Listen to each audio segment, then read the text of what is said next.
Yay, Christmas horror movie month is here. What is this and where did it come from? I really don't know.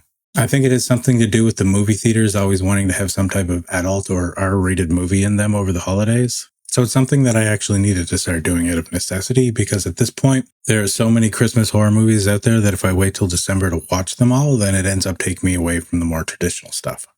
Like Die Hard, Gremlins, and Harry Potter. You know, the traditional stuff. I do like to wait till after Remembrance Day here in Canada respectfully before I start watching them, but on the 12th day of November, the Christmas Horror Movie Month marathon begins for me every year for the past decade or more. You can start it the day after Halloween if you like, because it is kind of like an extended Halloween and an early Christmas combined, so who wouldn't want that? And it's a great way to get into and or out of the Christmas spirit before December rolls around. I have even started decorating for this over the years by taking down my colors from Halloween, like oranges, greens, and purples, and leaving everything black and white out, then putting my Christmas lights up. It's kind of like a Tim Burton thing going on, but there's lots of ways to go about decorating for Halloween and Christmas at the same time, so have fun with it.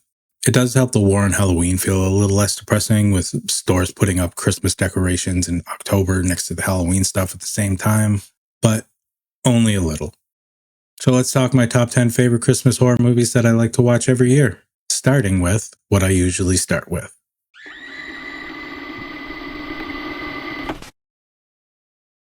Anna and the Apocalypse from 2017. Okay, now hear me out.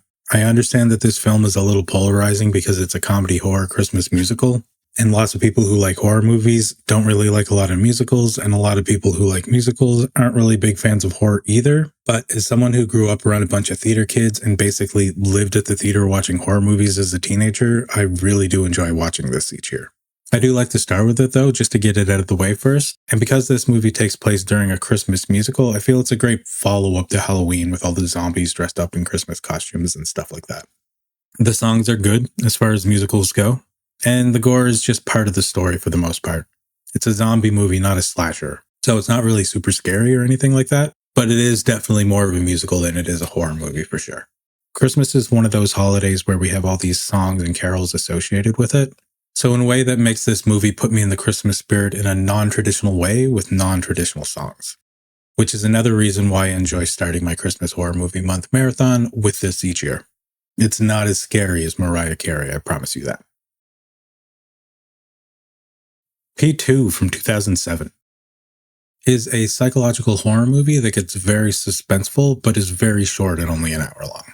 It's about a girl who gets stuck in a parking lot during Christmas Eve on her way home to her family. And I always forget just how good of a movie this is until I watch it each year, which is why I always look forward to watching it again.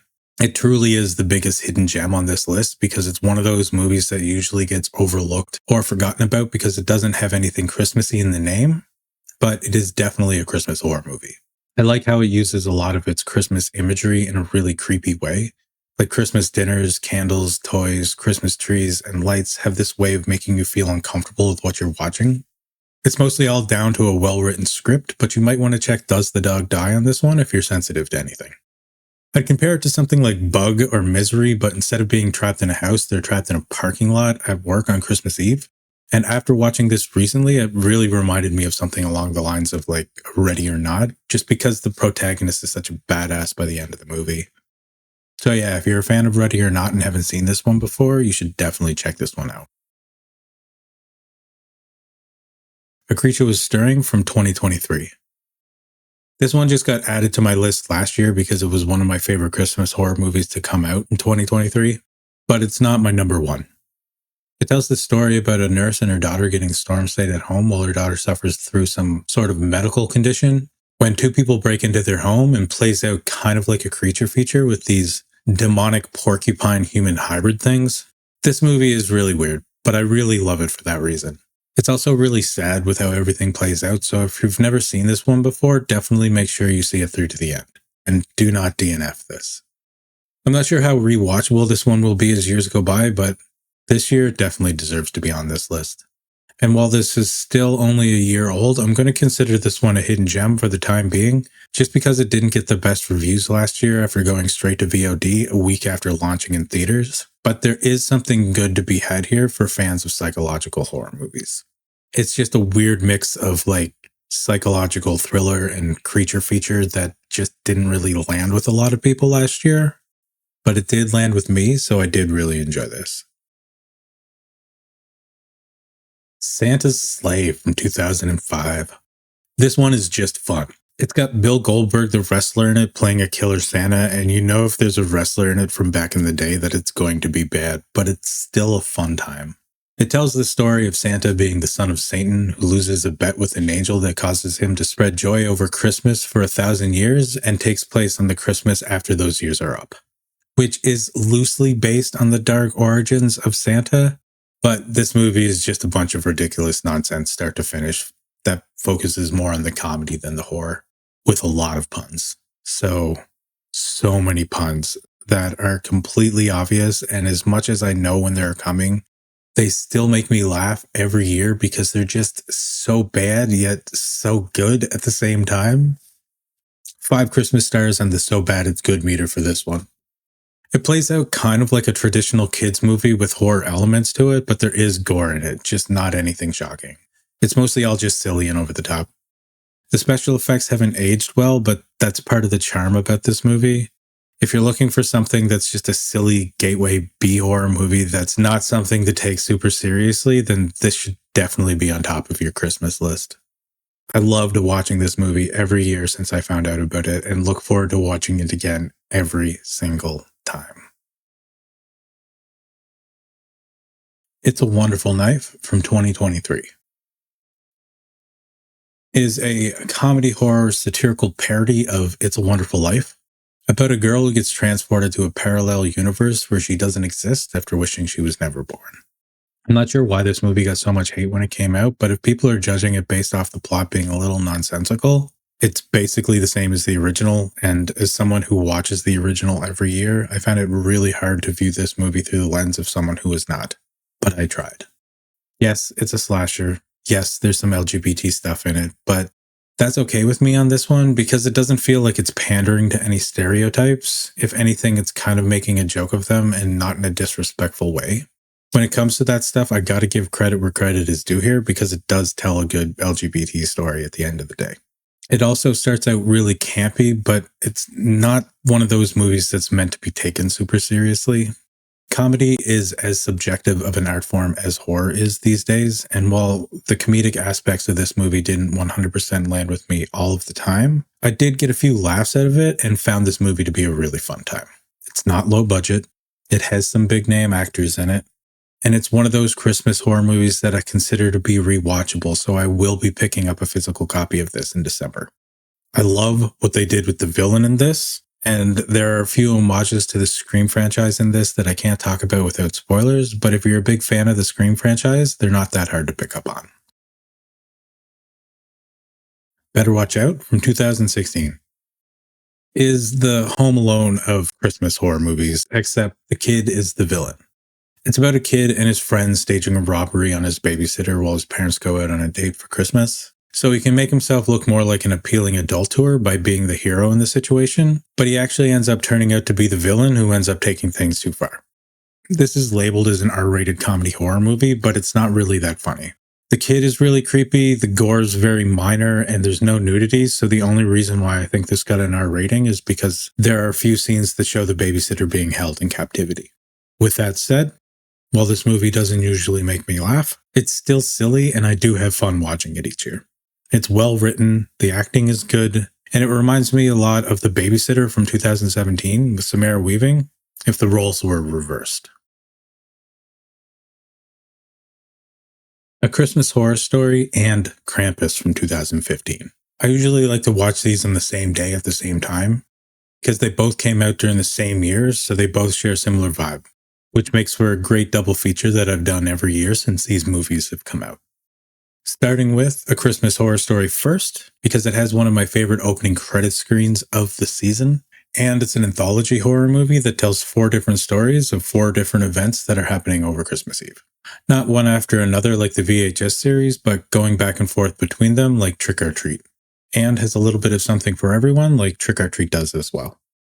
It has William Shatner in it playing a radio announcer while everything is unfolding. who is constantly drinking from the stress of everything that's been going on. So if you like a bit of spiced eggnog or moose milk over the holidays, then this is definitely a good movie to pour one to.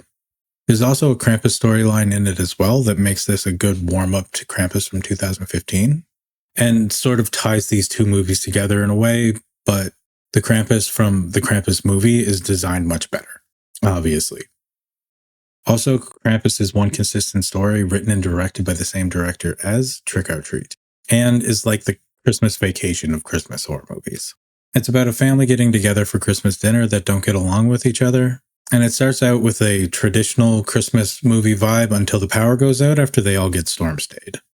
The monsters in this are a lot of fun, but that's all I'm going to say because I don't want to spoil any of them for people who haven't seen this before.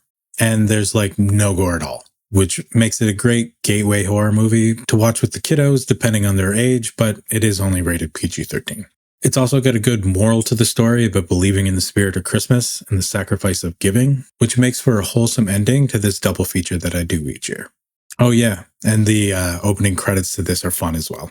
I can't believe these movies are going to be 10 years old next year. Christmas, Bloody Christmas from 2022. This one really reminded me a lot of a modern day version of Chopping Mall, because it's about a robotic security guard dressed up as Santa that watches over malls during the holiday season, and a group of friends who don't have any plans over the holidays getting together to break into a mall. Also, just like Chopping Mall, it's one of those movies that's much better than you'd expect it would be based off its premise. It's not really a love letter to Chopping Mall, but it does share some similarities. It's a little campy, and you can usually tell that the gore is fake in most of the kills, but it's still a fun ride. I usually get a few laughs out of the first half of this movie every year, until it picks up its pace, which it does very much so in the second half. Kind of like a 2-act film in that sense. I love the use of lighting in this film so much, which isn't just a standout in a few scenes, but something that's constantly there throughout the whole movie. Lots of reds, blues, and greens used to set the tone for this holiday horror with a killer soundtrack to go along with it. If you don't have any family around you during the holiday season and are just planning to spend time with friends, then you should definitely check this one out because it's just got that vibe about it. And I hope you have fun with your friends this year. Black Christmas from 1974. This is the one that I have been watching the longest because it's a classic slasher from the 1970s. Some people even consider this to be one of the first slashers ever made, but I don't because Alfred Hitchcock's Psycho is that for me. And I can see a lot of the influences from Psycho in this movie, but it is an absolute classic and one of the originators of the Christmas horror genre, especially by today's standards, seeing where the genre went from here. And this movie did inspire a lot of horror movies like Halloween and When a Stranger Calls, which then went on to inspire other movies like Scream and so on. So it is very influential for sure. It's about a group of sorority sisters staying at a sorority house over Christmas break when they start to receive mysterious phone calls and then one of them goes missing. It plays out kind of like a murder mystery, but no one knows that there's been a murder. Everyone's just trying to figure out what's been going on after the girl's father shows up to pick her up for Christmas. Some people also say that this is the first Christmas horror movie ever made, but as a fan of black and white movies myself, I consider the original Christmas Carol from 1951 to be the first Christmas horror movie ever made because it uses a lot of special effects from horror movies of that time period. But yeah, this genre has been around for a while, and spookiness and Christmas aren't that uncommon with each other. They made a sequel to this that sucked and a remake that was just okay. But if you've never seen this movie before, you should definitely watch the original first. But for those of you who don't celebrate Christmas Horror Movie Month, this video will be here if you want to come back to it in December. And that's going to be it from me. As usual, I'll be leaving direct links in the description below to where you can watch these yourself. And if you're into B-movies, cult classics, hidden gems, and horror, or just in the mood for something different than what the mainstream media has to offer you, like and subscribe. And I will see you again in the next video. Thanks for watching. Happy holidays.